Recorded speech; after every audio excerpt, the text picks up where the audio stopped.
How to create a custom camera widget so that anytime you are ready to either take a picture or record a video in a specific saved format using your Samsung camera.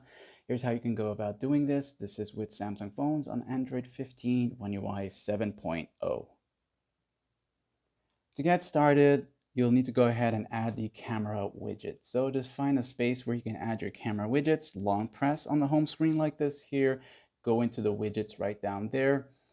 And for Samsung, you'll always have the camera widget here already set up for you. So once you go here and you tap on it, this is going to show up. And you have the different sizes in which, even though you chose the smallest one, you can readjust the size of it.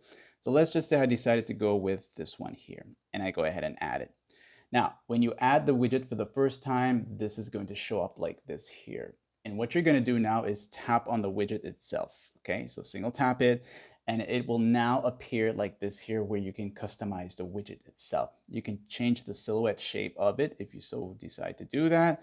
And you have the name of the widget, which you can save it so that you would know what it is. So let's just say this one is going to be like pro video mode or something like that, right? So because at least you know that this widget in particular, when you open it, it's going to open up into the pro video mode, right? So just go ahead and name it that if you want to, or depending on your mode, okay? Now the starting mode. Starting mode basically is what you're going to use as you tap on that widget. So this is going to be using the rear camera, of course, and you have video, pro video. So you want this widget to open up your camera in the pro video mode. Go ahead and tap on this one here and then back out of that. If you want the watermark feature, that's up to you. You also have save pictures and videos too, and you can tell it where you want it to save it. So when you select that, you can choose the album that you have here on your gallery app for Samsung, and then it will save it there automatically for you.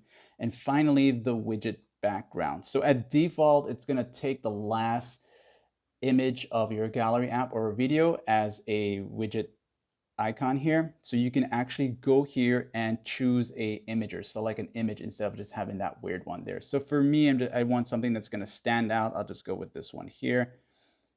And of course, nothing to hide in my album because, well, this is a fairly new phone and there's nothing there for you to see that's secret. Now, once you're done with all these changes here, you'll save it. And now you'll have yourself a single widget in which now once I'm ready to do this, let's just say there's a moment I want to capture and I want it to be captured in pro video mode. You know you have that widget there on standby, and once you tap on it, it's going to open up into pro video mode for you. Now the cool thing about this is you can create as many widgets as you want to, so you can literally have like pages on your home screen of different modes so that you can just go in and select them whenever you're ready. And of course, if this guide helped you out in any way, like and sub.